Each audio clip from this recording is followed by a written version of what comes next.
Welcome again to the Christian Natural Health Network. This is Pastor Lou. Before we get started today, I would like to invite you to our website at www.cnhnetwork.com. cnhnetwork.com. What we do here at the network is provide an academy that educates, trains Christians interested in becoming certified as Christian herbalists. Very exciting career, calling. And if that is you, I encourage you to look us up online. Today's question is, what evidence is there that herbs really do work? Well, first of all, we have the confidence in God's Word that herbs were created for medicinal purposes. Now, this is the best proof of all that herbs really do work. And again, we can trust God. We can trust His Word. And so let us review God's Word in that regard. Let's start with Ezekiel 47:12. Ezekiel chapter 47, verse 12. And by the river upon the bank thereof, on the side and on that side, shall grow all trees for meat, that is for food, whose leaf shall not fade, neither shall the fruit thereof be consumed. It shall bring forth new fruit according to his months, because their waters they issued out of the sanctuary, and the fruit thereof shall be for meat, and the leaf thereof for medicine. Ezekiel 47:12. Let's look at Isaiah 38:21 and 2 Kings 27. Isaiah 38:21, for Isaiah had said, let them take a lump of figs and lay it for a plaster upon the boil, and he shall recover. In 2 Kings 27, we get confirmation of the result of Isaiah's request. Then Isaiah said, bring a lump of pressed figs. So they brought it and applied it to his infected skin, to this person's infected skin. And guess what? He recovered. You can find that in 2 Kings chapter 20, verse 7. Let's look at Psalms 104, verses 14 to 15. He causes, that is God, the grass to grow for the cattle, and herb for the service of man, that he may bring forth food out of the earth, and wine, now here's the medicinal part, that maketh glad the heart of man, and oil to make his face to shine, that's a health benefit, and bread which strengtheneth man's heart, again, pertaining to a health benefit. Judges chapter 9, verse 9. But the olive tree said to them, should I stop giving my oil that honors both God and man and rule over the trees? Again, God emphasizing the beneficial value of oil, in particular olive oil. And today we know how beneficial olive oil is if used properly with wisdom and understanding. How about Jeremiah chapter 8, verses 22, or just verse 22? Is there no balm in Gilead? Is there no physician there? Why then is not the health of the daughter of my people recovered? Again, confirming that there is the ability for a herbal balm to provide recovery from illness in regard to improving one's health. How about Proverbs chapter 24, verse 13? Eat honey, my son, for it is good, and the honeycomb is sweet to your palate.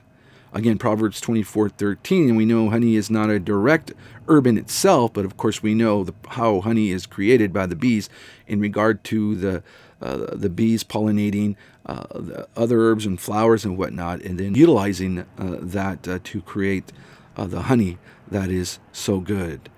Luke chapter 10, verse 34.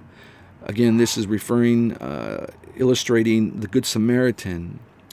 And that Good Samaritan went to him, this injured person, and bound up his wounds, pouring in oil and wine, and set him on his own beast, and brought him to an inn, and took care of him. Luke 10:34. In 1 Timothy 5:23, we read this. Paul explaining the benefits of a little wine to Timothy. Don't continue drinking only water, Timothy, but use a little wine because of your stomach and your frequent illnesses. Interesting. How about Hebrews 6:7?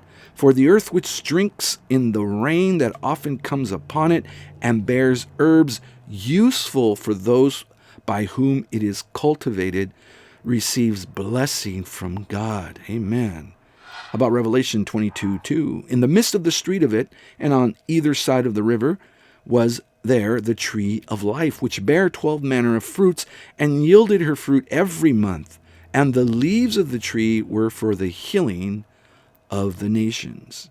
Now, some may say that Ezekiel 47:12 that we read prior and Revelation 22:2 that we just read are prophetic or symbolic descriptions of herbal medicine.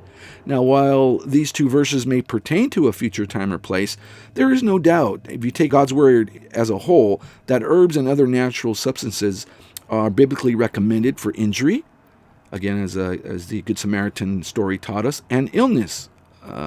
As the Isaiah story taught us, and were used by God's people in therapeutic ways. And these herbs included figs, grapes, wine, honey, olive oil, balm of Gilead, bread, wheat, barley, etc. Now, we also have the biblical record of the natural healthcare laws that were given to and used by Moses. You can read about those in Leviticus. In addition, according to Jewish tradition, Solomon, Ezra, and Nehemiah were very well versed in the virtues of herbs and the qualities of roots. Solomon is considered as having taught how to cure diseases by natural means, and tradition ascribes to him a book of healing diseases. Now, secondly, we have the value of successful herbal use in historical and traditional records. Now, time and history are great teachers.